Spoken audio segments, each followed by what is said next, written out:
राजकारण खूप आहे हे खरं आहेच, पण सगळ्यात महत्वाचं म्हणजे राजकारणामुळेच भारत आहे.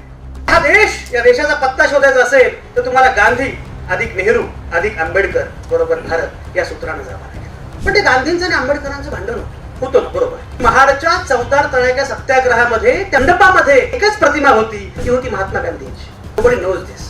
डॉक्टर आंबेडकरांनी अग्रलेखामध्ये हे सांगितलं की मोहनदास करमचंद गांधी आफ्रिकेमध्ये कुठल्या तरी कृष्णवर्णीय माणसाला प्रवेश नाही मिळाला म्हणून तुम्हाला त्रास होतो. माझ्या माणसांना पाणी प्यायला सुद्धा हक्क नाहीये, मग तुम्ही गप्प कसे बसता? नेहमी असं वाटतं की गांधी महात्मा होतेच, पण गांधींना राष्ट्रपिता केलं बाबासाहेब आंबेडकर. बाबासाहेबांना राज्यघटनेचं शिल्पकार केलं की या माणसानं त्याच्या एकाच हयातीमध्ये राज्यघटना जाळली, त्याच हयातीमध्ये दुसरी राज्यघटना दिली. कुछ बात है, हस्ती मिटती नहीं है. ही बात मन की बात नहीं है.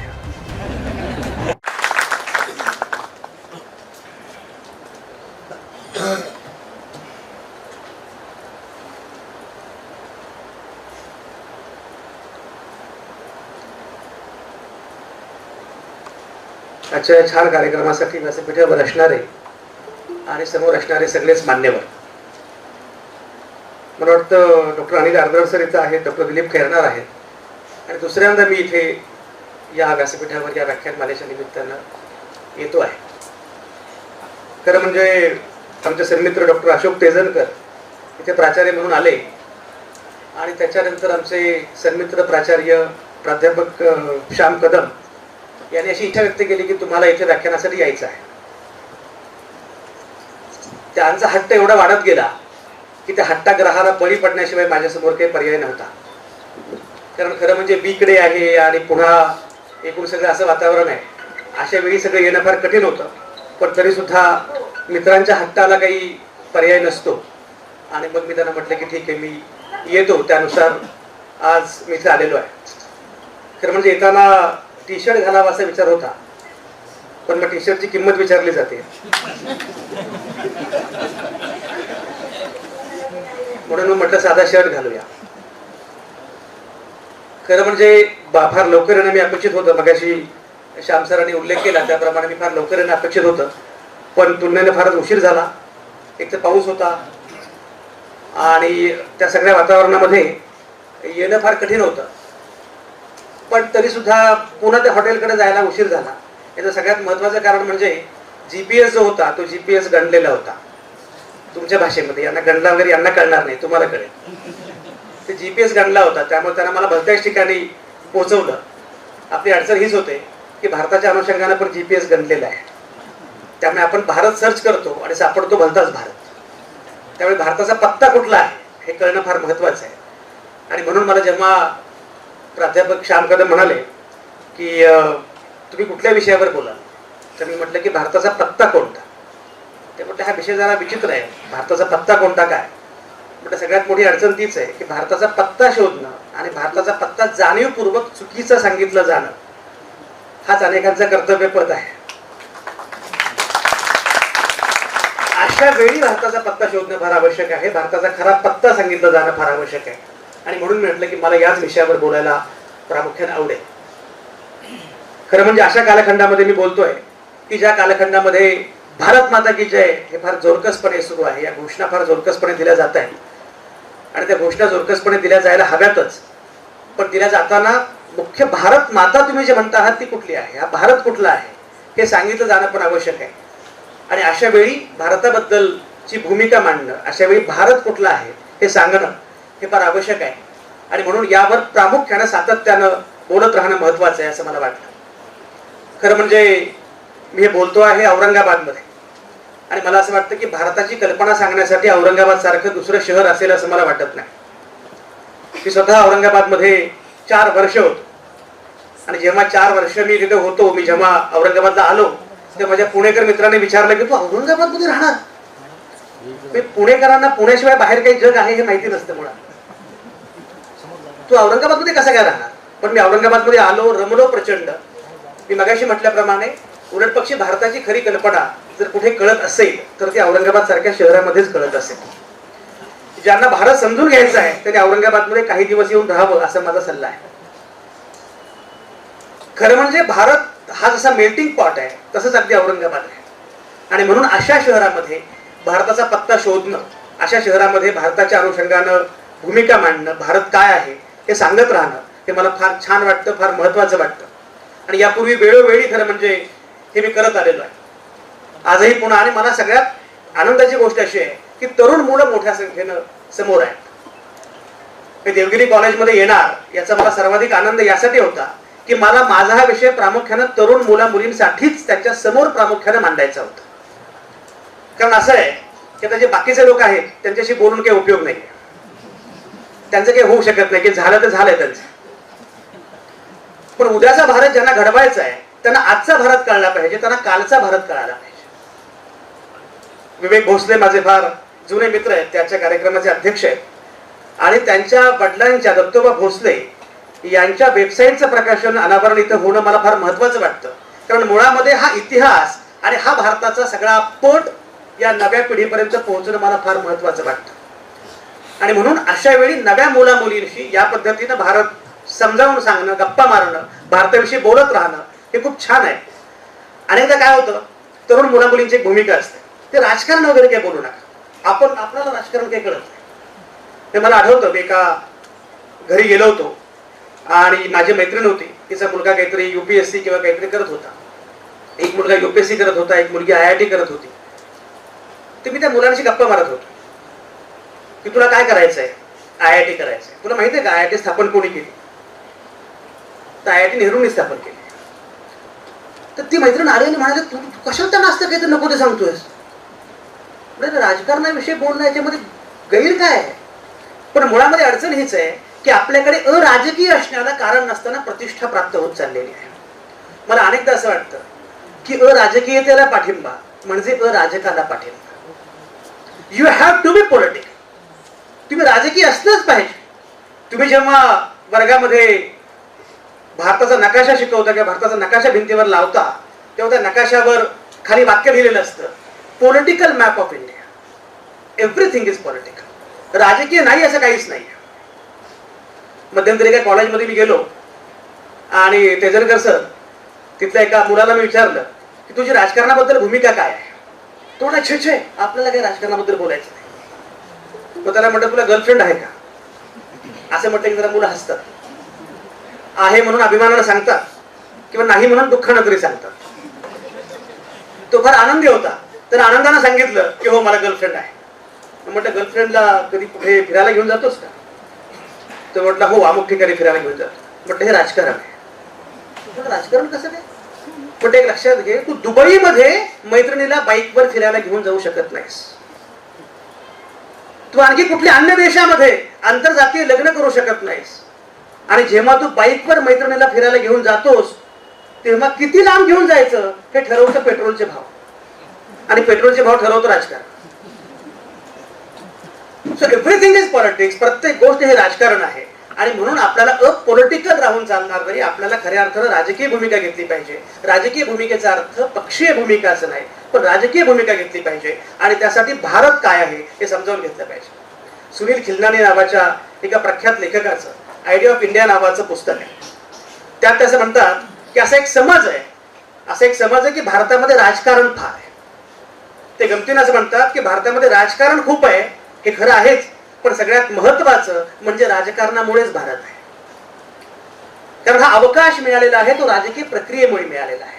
ही राजकीय प्रक्रिया काय आहे ते समजून घेतलं पाहिजे. भारत काय आहे हे समजून घेतलं पाहिजे. अनेकांना असं वाटतं की 2014 मध्ये भारत स्वतंत्र झाला. त्यापूर्वी या देशामध्ये अंधार होता.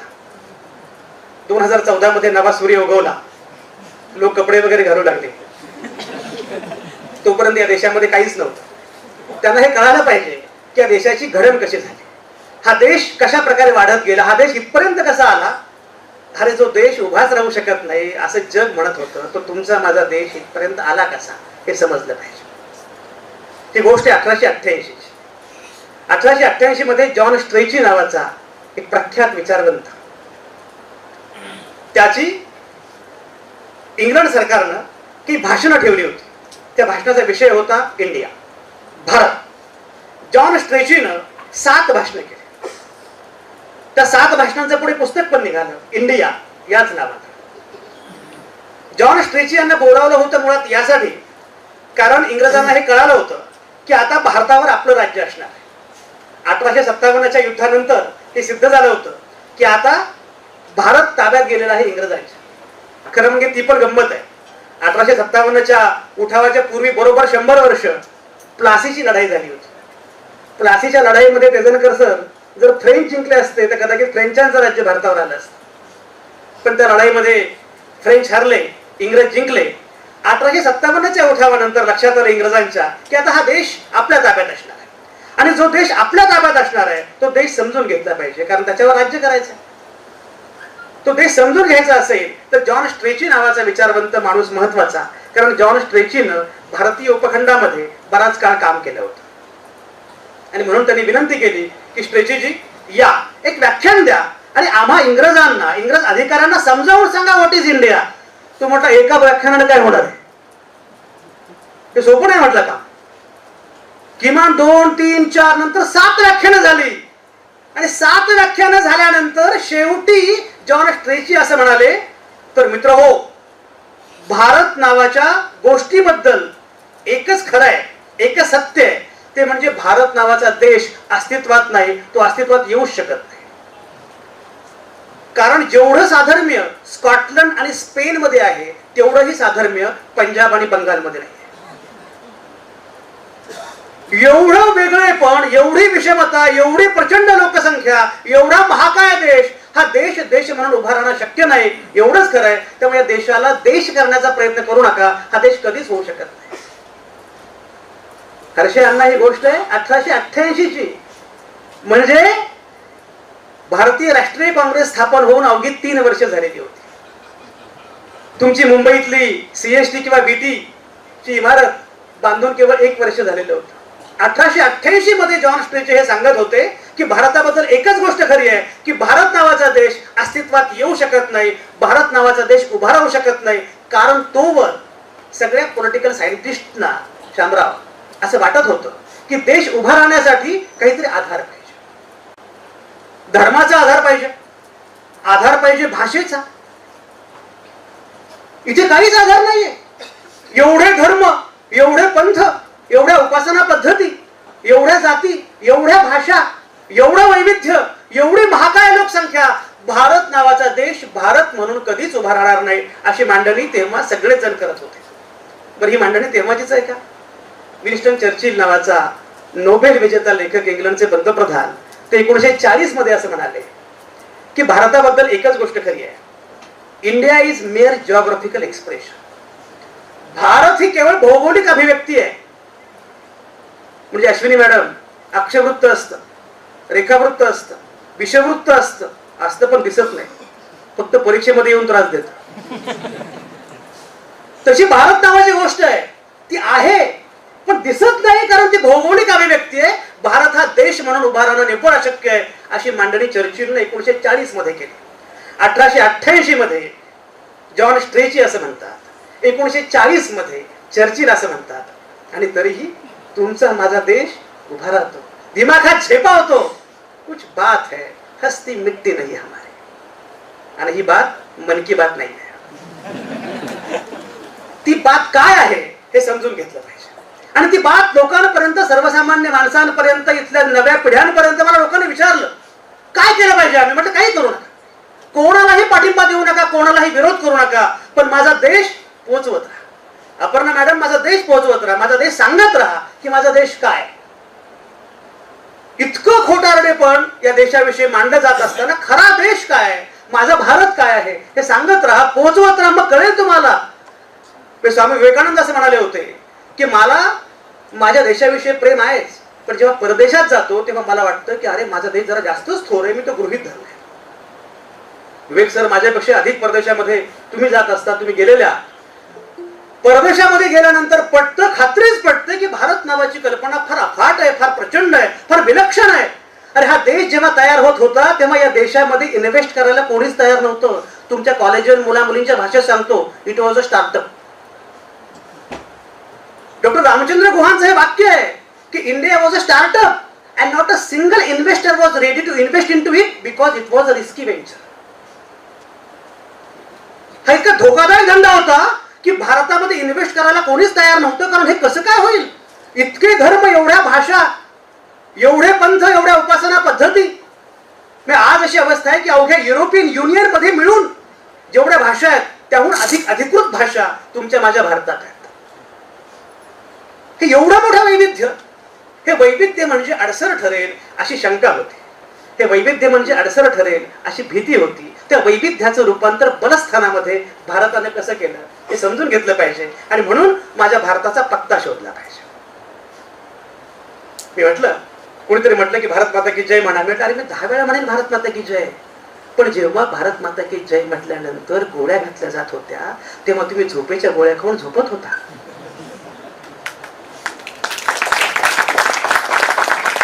प्राचार्य फार कडक आहेत का, काय वाजवा ना मोठे.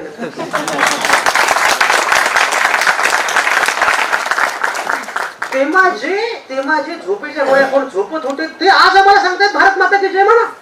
अरे भारत माता की जय आम्ही 1दा काय 10दा काय 100दा म्हणू, पण आमचं भारत माता काय लक्षात आलं पाहिजे. आणि मग मला इथं आठवतं डिस्कवरी ऑफ इंडियामध्ये पंडित नेहरूंनी सांगितलेला एक प्रसंग.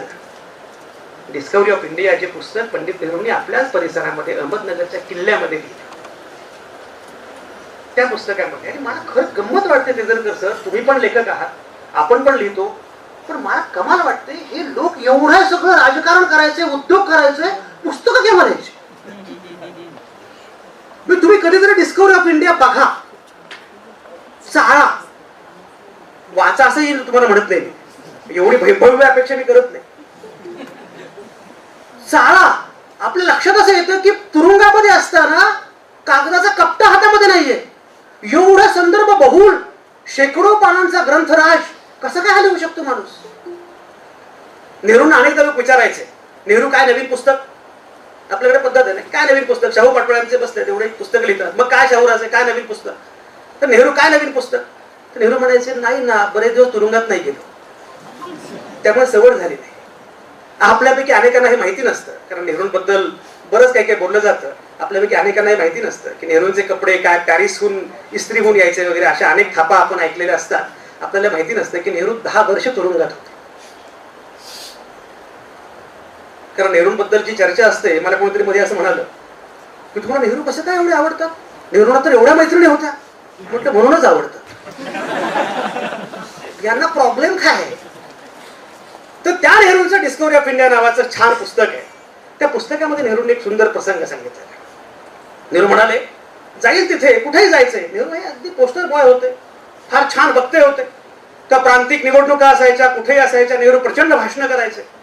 भाषणानं नेहरू गेले रे गेले की लोक त्यांना रिसिव्ह करायचे, बोलायचे, सगळं. एकदा नेहरू गेले भाषणाला आणि लोकांनी भारत माता की जय, भारत माता की जय सुरू केलं. तेव्हाही भारत माता की जय होतच. तर नेहरू हसले, म्हणाले भारत माता की जय कोण कोण म्हणते, मी पण म्हणतो भारत माता की जय. उभा राहा. भारत माता की जय तू म्हणालास, ही भारत माता काय भानगड आहे. तर ही पंचायत असते, म्हणणं सोपं असतं, अर्थ विचारला की अडचण असते.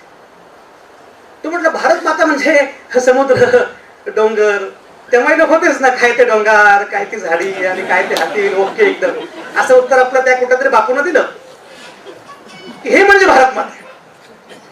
नेहरू त्या बापूला म्हणाले बापू हे म्हणजे भारत आहेच, पण भारत म्हणजे मुळात तुम्ही आणि मी आहे. भारत म्हणजे या देशातले तेव्हाचे 40 कोटी लोक आहेत. आणि जर या देशातले 40 कोटी लोक आनंदी नसतील तर माझी भारत माता आनंदी असणार नाही. आणि पुढे नेहरू जे म्हणतात ते आणखी महत्वाचं आहे, हे खूपच महत्वाचं आहे. पंडित नेहरू पुढे असं म्हणतात, आणि इथल्या 40 कोटी लोकांची भारत माता सारखीच असली पाहिजे असं आग्रह धरण्याचं कारण नाही. इथे 40 कोटी लोकांच्या 40 कोटी भारत माता असतील. माझ्या भारत मातेने आपण शाळेमध्ये नाही का भारत माता म्हटलं की ती पांढरी शुभ्र साडी, केस मोकळे सोडलेले, एखादी गोरी गोरी मुलगी, ती भारत माता. अरे आमची भारत माता काळी कुठं असेल, आमची भारत माता जाडजूड असेल, आमच्या भारत मातेचे केस कुरळे असतील, आमची भारत माता साडीऐवजी काहीतरी ते बंजारा काहीतरी वेगळं नसेल. तुम्हाला कोणी सांगितलं की ही भारत माता आहे. इथे 40 कोटी भारत माता असतील, भारत माता एकच आहे, एकसंध भारत माता आहे असं अजिबात मानू नका. One nation, one language, one party, one leader, हे वैविध्याचं सेलिब्रेशन. हे वैविध्य नेहरूंनी सांगितलं. हे मुद्दाम मी सांगतो यासाठी की त्याच नेहरूंनी हा पत्ता सांगितला भारताचा पत्ता सापडणं सोपं नव्हतं. त्यापूर्वी प्रयत्न केले गांधींनी. एक लक्षात घ्या, मला अनेकांनी असं विचारलं की स्वातंत्र्य चळवळी अनेक देशांमध्ये झाल्या, सगळ्याच देशांमध्ये झाल्या आणि प्रत्येकाला स्वातंत्र्य मिळालं. भारतानं वेगळं काय केलं? मी म्हटलं, भारताच्या स्वातंत्र्य चळवळीनं केवळ देशभक्त तयार केले नाही, देश तयार केला.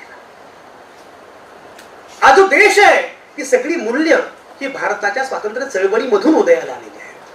आणि म्हणून गांधींचं वेगळेपण जे आहे की गांधींनी या मूल्यांवर हा देश उभा करण्याचा प्रयत्न केला, ही चळवळ उभी करण्याचा प्रयत्न केला. मला अनेकदा असं वाटतं की गांधींनी ज्या मूल्यांवर चळवळ उभी करण्याचा प्रयत्न केला आणि नेतृत्व मात्र नेहरूंकडे दिला. अनेकदा लोकांना प्रश्न असा पडतो, पण ते सरदार वल्लभभाई पटेल पंतप्रधान व्हायला पाहिजे होते, तुला कोणी विचारलंय?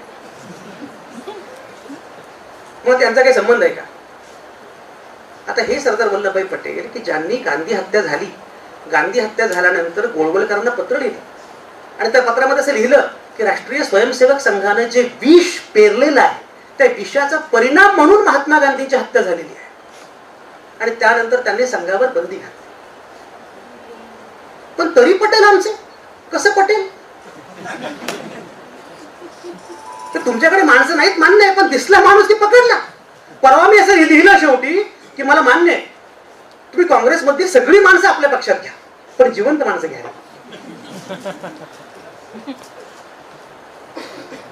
मुद्दा असा की मी मगाशी सांगत होतो की हा देश ज्या प्रकारे उभा राहिला, स्वातंत्र्याची चळवळ ज्या प्रकारे उभी राहिली आणि गांधींनी नेतृत्व केलं चळवळीचं आणि नेहरू देशाचे नेते झाले. मला असं वाटतं की गांधी हे देशाचे राष्ट्रपिता असतील तर आधुनिक भारताचे निर्माते हे पंडित नेहरू.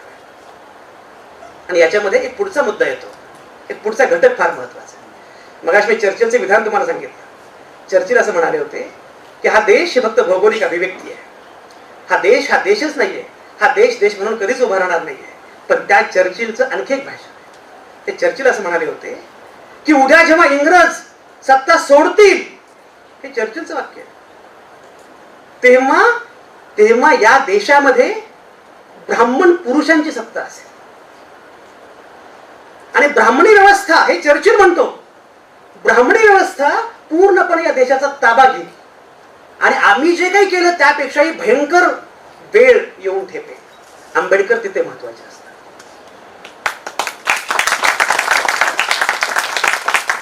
मी जे तुम्हाला सांगतोय की हा देश, या देशाचा पत्ता शोधायचा असेल तर तुम्हाला गांधी अधिक नेहरू अधिक आंबेडकर बरोबर भारत या सूत्राने जावं लागेल.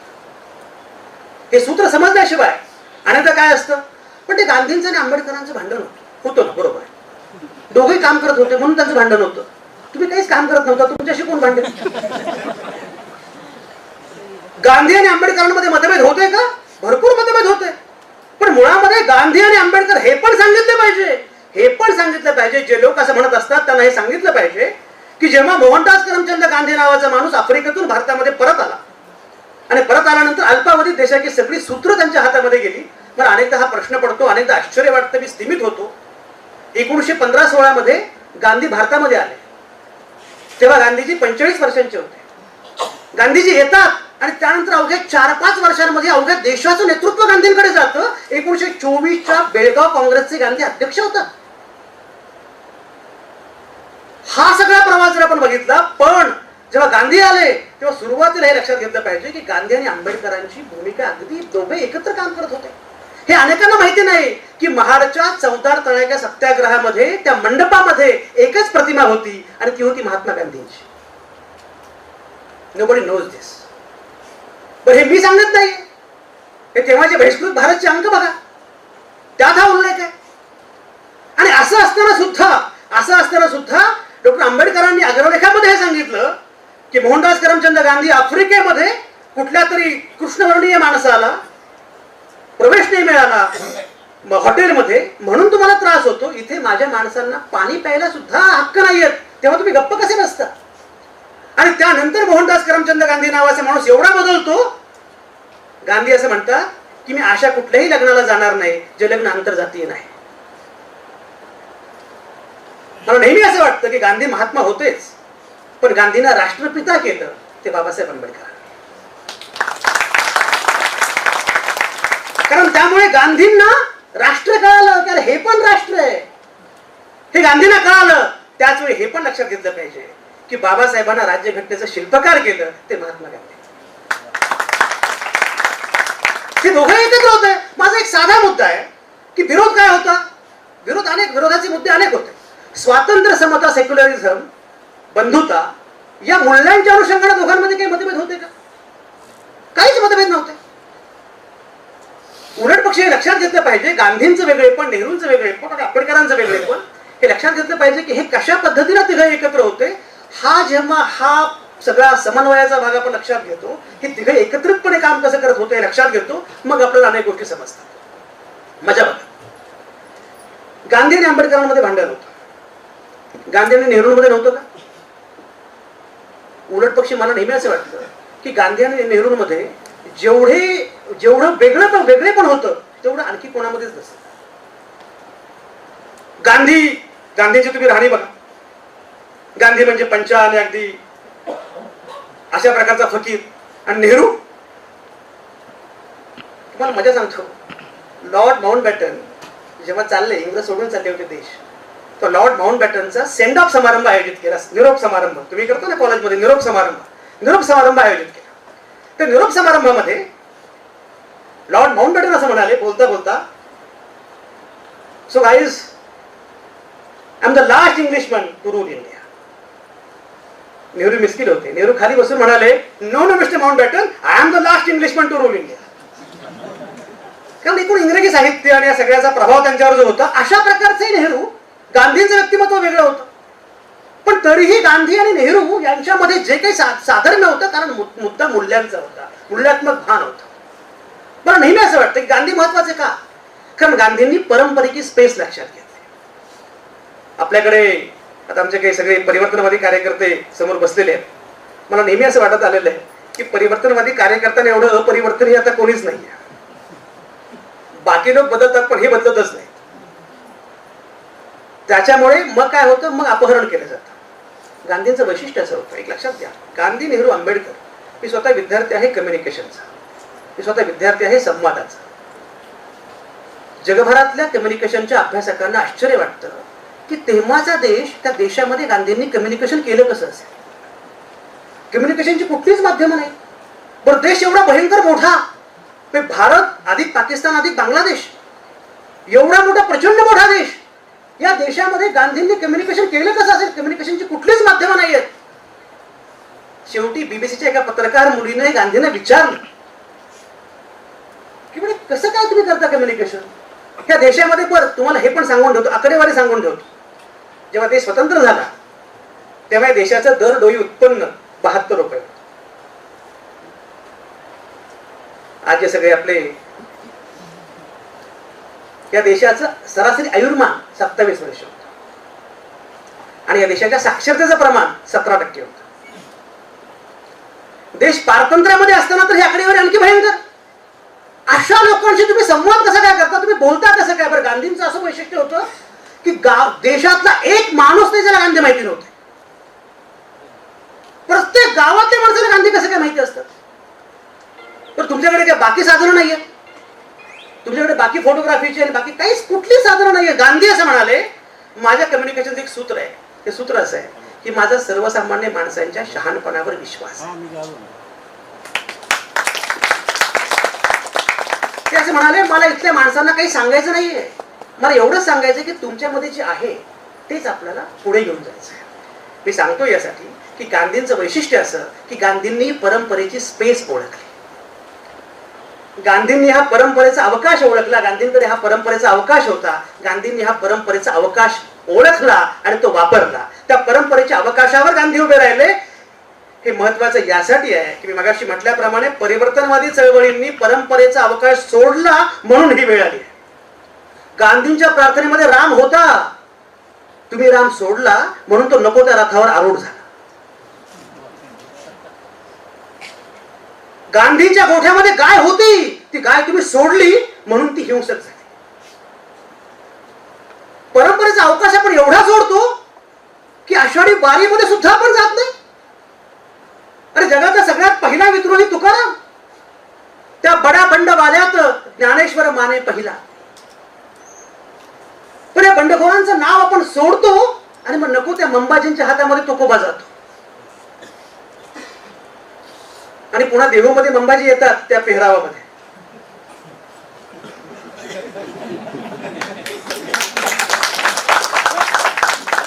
तुम्ही कल्पना करा, मला नेहमी हा प्रश्न पडतो, मला अक्षरशः तुम्ही सगळे शिक्षक, प्राध्यापक, लेखक आहात, मला प्रश्न असा पडतो की तुकाराम नावाच्या एका साध्या कवीची, कवीच ना तो, एका साध्या कवीची तेव्हाच्या मंबाजींना का भीती वाटली असेल एवढी? ते शस्त्र आहेत माझ्याकडे, सगळे साधन आहेत, मी राजा आहे, सम्राट आहे, सैन्य आहे माझं. हा साधा कवी गाथा काय, काव्यसंग्रह आहे. तो काव्यसंग्रह बुडवावा असं तेव्हाच्या मंबाजींना का वाटतं? कारण विचारामध्ये ती गंमत आहे, विचारामध्ये ती जादू आहे. पण आपण तुकाराम सोडला, आपण ज्ञानेश्वर सोडला, आपण चोखा मेळा, आपण सगळं सोडलं. आणि म्हणून ही वेळ येऊन ठेपलेली आहे. जर एक लक्षात घ्या, ही वेळ आज का आली कारण तरुण मुलांना भारत कळला नाही असं जे म्हणतात त्यांना मी मुद्दाम नेहमी ठणकावून सांगत असतो, कारण तुम्ही त्यांना भारत सांगितला नाही, रादर तुम्हालाच तो नीट कळला नाही. तुम्हाला कुठे कळाला बुद्ध? तुम्हाला कुठे कळालं? काय कळालं तुम्हाला? आणि पुन्हा एक लक्षात घ्या, पुन्हा असं आहे, तुम्हाला जे कळालं ते या पिढीच्या भाषेत पुन्हा सांगता यावं लागतं. आपल्याकडे बाबासाहेब आंबेडकरांबद्दल बाप अशा भाषेत बोलतो की पोरगा म्हणतो ते नावच काढू नको, कारण तुम्ही त्या नव्या परिभाषेत सांगतच नाही, तुम्ही त्या पारंपरिक परिभाषेत सांगता. तुम्ही जेव्हा आंबेडकरांचं उदाहरण सक्सेस स्टोरी म्हणून देऊ लागता या नव्या पिढीच्या परिभाषेत, लोकांना लक्षात येईल की अरे हा किती मोठा माणूस होता, या माणसानं अख्खं जग बदलून टाकलं. हे मला आठवतं, आंबेडकरांवर सिनेमा जब्बार पटेलांनी केला. तो सिनेमा काही मला फार आवडला नव्हता, पण त्या सिनेमाच्या प्रीमियर शोला मी होतो. तेव्हा जब्बारने एक चांगली गोष्ट सांगितली. जब्बार म्हणाले की ब्राझीलमध्ये आंबेडकर नावाच्या सिनेमाचा दाखवला गेला, मला वाटतं फिल्म फेस्टिवल किंवा असं घेतलं होतं. तर त्या ब्राझीलमधल्या एका बाईंनी तो सिनेमा पाहिला आणि बाहेर आल्यानंतर त्या म्हणाल्या की तुम्ही फार कल्पक आहात.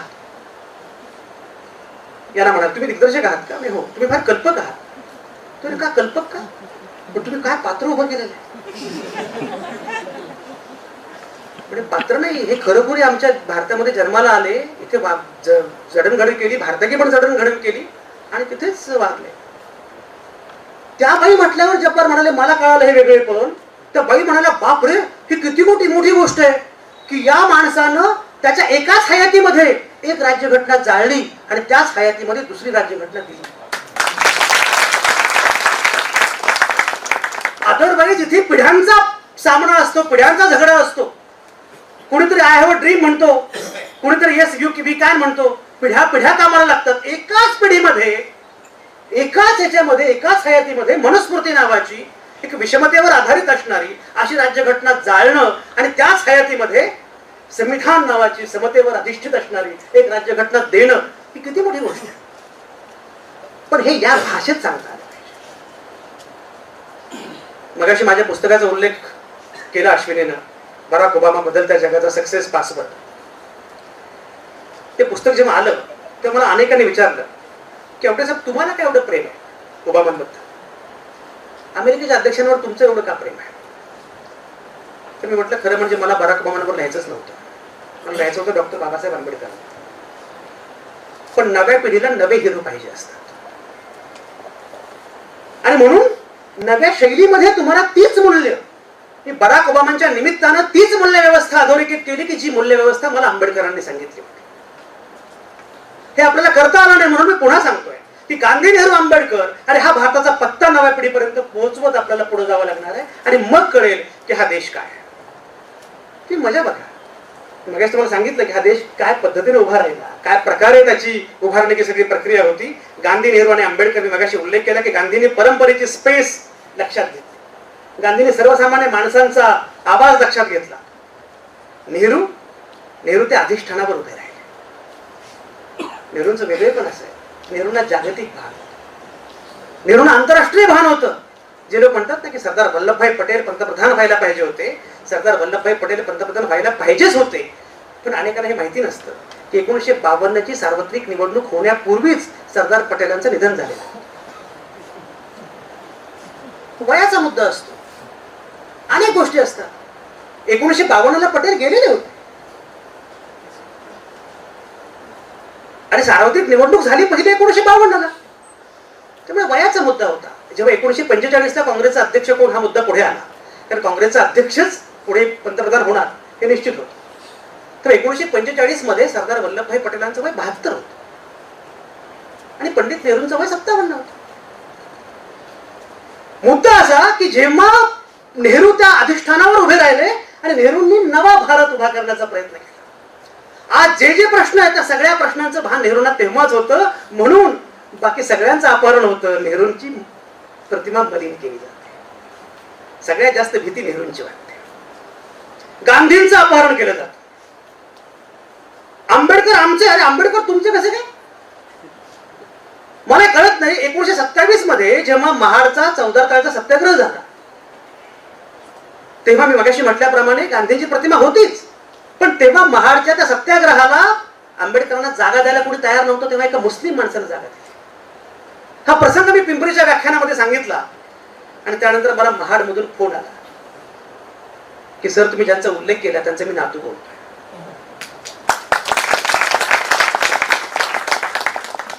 मला कळत नाही, तुमची स्थापना 1925 ची, तेव्हा तुम्ही काय करत होता? तेव्हा तुम्ही काहीच करत नव्हता आणि अचानकपणे आंबेडकर आमचे कसे काय? जेव्हा आंबेडकर संविधान निर्माण करत होते, रामचंद्र गुहांचा हुज आंबेडकर, बीच आंबेडकर नावाचा लेख आहे. त्यात असं म्हणतात की जेव्हा डॉक्टर बाबासाहेब आंबेडकर राज्यघटनेचं निर्माण करत होते, तेव्हा ऑर्गनायझर नावाचं की संघाचं मुखपत्र आहे, त्या संघाच्या मुखपत्रामध्ये अग्रलेखाने लेखांद्वारे हे मांडलं जात होतं की या देशाची राज्यघटना एकच आहे, मनुस्मृती. ऑफिशियली ऑन पेपर या देशाच्या राज्यघटनेचा शिल्पकार एकच आहे, महर्षी मनू. आणि हे ऋषी आंबेडकर आणि महर्षी नेहरू दोघे मिळून देशाची मूळ राज्यघटना बदलण्याचा प्रयत्न करतायत, त्यांचा आम्ही निषेध करतो. ते तुमचे आंबेडकर कसं काय झालं? पटेल, मगाशी पटेलांचा उल्लेख केला, सरदार वल्लभभाई पटेल जे काँग्रेसचे कार्यकर्ते, गांधींचे निष्ठावंत अत्यंत सैनिक, ज्यांनी संघावर बंदी लादली, ते तुमचे कसे काय झाले? सरदार भगतसिंग, अरे सरदार भगतसिंग नास्तिक होते, कम्युनिस्ट होते, आणि सरदार भगतसिंग ज्यांच्यामुळे आक्रमक झाले, कारण लाला लजपत रायांवर सायमन गो बॅकच्या आंदोलनाच्या वेळी लाठी हल्ला झाला आणि लाला लजपत राय जखमी झाले, त्यात मृत्युमुखी पडले. हे लाला लजपत राय हे काँग्रेसचे कार्यकर्ते, नेते, लाल बाल पाल मधले लाल. भगतसिंग तुमचे कसे झाले? नेताजी सुभाषचंद्र बोस जे काँग्रेसच्या अध्यक्षपदापर्यंत झाले होते, ज्यांनी आझाद हिंद सेना स्थापन केल्यानंतर त्या आझाद हिंद सेनेमध्ये त्यांनी जी रेजिमेंट स्थापन केली, त्या रेजिमेंटचं नाव काय होतं? Gandhi regiment, Nehru regiment. ते नेताजी सुभाषचंद्र बोस तुमचे कसे काय झाले? परवा कोणीतरी असं म्हटलं की नेताजी सुभाषचंद्र बोस हे देशाचे पहिले पंतप्रधान, कारण त्यांनी अंदमानला स्वातंत्र्य मिळवून दिलं. मी ऐकलं असेल, कोण कोणाच म्हणाले मी विचारत नाही, तुम्हाला मजा सांगतो. काय हा इतिहास कळायला पाहिजे, हे खरंच आहे. नेताजी सुभाषचंद्र बोस हा अत्यंत मोठा प्रगल्भ बुद्धिमान असा माणूस होता. तेव्हाच ICS सगळं सोडून राजकारणाकडे वळलेला, हेतुतः ठरवून राजकीय भूमिका घेत राजकारणाकडे वळलेला, साम्यवादी विचारांकडे पूर्णपणे झुकलेला. काँग्रेसमध्ये जे दोन साम्यवादी, जे दोन गट होते त्यापैकी एक साम्यवादी गट होता. त्या साम्यवादी गटामध्ये खुद्द नेहरू आणि सुभाषबाबू होते. मुद्दा असा की जेव्हा हे खरंच आहे, नेताजी सुभाषचंद्र बोसांनी आझाद हिंद सेना स्थापन केली.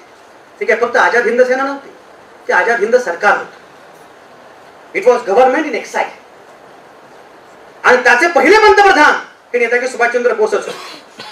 त्यांनी सिंगापूरमध्ये हे सरकार स्थापन केलं आणि सिंगापूर रेडिओवरून घोषणा केली की भारतीयांना नवं सरकार मिळालेलं आहे, आझाद हिंद सरकार. पण आमच्या म्हाताऱ्या राष्ट्रपित्याचा दृष्टिकोन लक्षात घ्या. नेताजी सुभाषचंद्र बोसांची व्यूहरचना होती, डाव होता, तो चांगला होता. तो असा होता की दुसऱ्या महायुद्धामध्ये इंग्रज अडकलेले आहेत, दोस्तांच्या विरोधामध्ये भूमिका घ्यायची, जपान आणि हिटलर यांची मदत घ्यायची आणि भारत स्वतंत्र राहायचा. त्यांनी जपानच्या मदतीनं अंदमान स्वतंत्र केला. तुम्हाला माहित आहे, हे पुस्तक आहे, मी नाव विसरलो, काहीतरी सेल्स काय बिहाइंड सेल्स काहीतरी पुस्तक आहे, त्यामध्ये हा संदर्भ आहे. तो संदर्भ असा आहे की नेताजी सुभाषचंद्र बोसांनी अंदमान स्वतंत्र केला जपानच्या मदतीनं आणि जपानवर तिरंगा फडकवला सुद्धा. पण जपान यांनी अंदमानवर 2 वर्षात जेवढे अत्याचार केले तेवढे इंग्रजांनी 150 वर्षात केले नसते. हा पहिला मुद्दा. दुसरा मुद्दा असा, पुन्हा काय झालं, जपानची पिछेहाट झाली, हिटलर हरला. खरं ते स्वतंत्र झाला असता तरी पुन्हा इंग्रजांनी ताब्यात घेतला असता ना. प्रत्येक बंड गुवाहाटी सारखं यशस्वी होत थोडंच आहे. त्यामुळे झालं असतं बंड, सगळं झालं असतं, पण पुन्हा इंग्रज सत्तेमध्ये आले असते ना. कारण दुसऱ्या महायुद्धानंतर तेच जिंकले. तुम्ही ज्यांची मदत घ्यायची म्हणत होता, जपानची आणि बाकी सगळ्या लोकांची, ते त्यांची पिछेहाट झाली. तरी नेते का सुभाषचंद्र बोस आमचे? ठीक आहे, तर आपण समजून घेऊया त्यांच्याकडे कोणीच नाही, त्यामुळे महापुरुषांचं अपहरण करण्याशिवाय त्यांच्याकडे दुसरा पर्याय नाही. पण मुद्दा असा आहे की त्यांना अपहरण करू द्या, पण त्यांना अपहरण ते करतायत याचं कारण तुम्ही आपले बाप, आपले सगळे नेते सोडून दिले म्हणून अपहरण होत आहे. तुम्ही का नाही सांगितलं गांधी कोण आहे? तुम्ही का नाही सांगितलं नेहरू कोण आहे? तुम्ही का नाही सांगितलं आंबेडकर कोण आहे? तुम्ही का नाही सांगितलं भगतसिंग कोण आहे? तुम्ही का नाही सांगितलं नेताजी सुभाषचंद्र बोस कोण आहे? भारताचा देशभक्तीचा अर्थ तुम्ही का नाही सांगितलं नव्या पिढीपर्यंत? गंमत बघा, मी मगाशी म्हटलं अपहरण सगळ्यांचं करतात, नेहरूंचे मात्र अपहरण नाही, नेहरूंना मलिनच करावं लागतं. मग नेहरू 2 महिलांना मिठी मारतात आणि मग खाली नेहरू आज उमनायचं. नेहरू ज्या दोघींना मिठी मारतायत त्यातली एक त्यांची बहीण आहे विजयालक्ष्मी पंडित. दुसरी जी महिला आहे ती विजयालक्ष्मी पंडितांची मुलगी म्हणजे नयनतारा सहगल, भाची आहे, पण व्हॉट्सअप विद्यापीठ आहे. तुम्ही खरं कसं रे तुमचं करायचं? तुमचं मला काय त्रास पण वाटतो, वाईट पण वाटतं, तुमचा हेवा पण वाटतो. काय भारी त्यांच्याकडे व्हॉट्सअप वगैरे आहे. आमच्याकडे फक्त तू आवडतेस हे म्हणण्यासाठी अपर्णा मॅडम 15-15 पानाचे पत्र लिहायचो.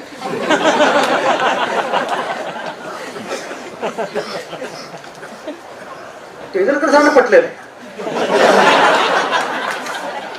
एक लक्षात घ्या, ते प्राचार्य म्हणून तुमच्या समोर असे गंभीर चेहऱ्याला बसलेत, पण ते त्यांनी भरपूर उद्योग केलेले आहेत. तेंडुलकर सर 12-12 पानांची 14-14 पानांची पत्र लिहायचो. मग मुद्दा काय, तू मला आवडतेस, आणि पुन्हा ती भेटायची आणि आपण असे कुठे काय काय तुमच्याकडे व्हॉट्सअप आहे, कसलं भारी तुमच्याकडे. म्हणजे मला असं वाटतं की आपण आत्ता कॉलेजच्या कॅम्पस मध्ये येऊन तारुण्य मागायला पाहिजे की मला पुन्हा तरुण कर. म्हणजे काय काय करू आम्ही माहितीये का, तुम्ही काहीच करत नाही. हे सगळं आहे, ही माध्यमं खूप महत्वाची आहेत का? खूप महत्वाची, छानच माध्यम आहेत ती. पण एक लक्षात घ्या, सगळ्या माध्यमांची गडबड ही आहे की माध्यमं तुम्हाला अभिव्यक्तीची संधी देतं पण विचार करायला शिकवत नाही. आचार्य विनोबा भावेंचं एक फार गाजलेलं वाक्य आहे. त्याचं म्हणाले की माझ्याकडे 100 शतरंज आहेत, पण माझा सगळा वेळ शतरंज अंतर्गतच गेला, तो झोपणार कधी. तसं मेरे पास फेसबुक है, इंस्टा है, ट्विटर है, ये है वो है, हा सगळा वेळ त्या हाताळण्यातच गेला तर जागणार कधी. आणि म्हणून मग होतं काय की एवढी सगळी माध्यमं तुमच्याकडे आहेत पण तरी सुद्धा वेगळा विचार मात्र मांडायचा नाही. मग दाभोळकरांचा खून का होतो, गौरी लंकेशचा खून का होतो, माध्यमांचा एवढा सगळा सुळसुळाट असताना कलबुर्गींचा खून का होतो? याचं कारणच हे की माध्यमं तुम्हाला एक्सप्रेशन देतात पण तुम्हाला विचार देत नाहीत. विचार ही आणखी वेगळी गोष्ट आहे. उलट पक्षी व्यवस्थेला विचाराची भीती वाटते.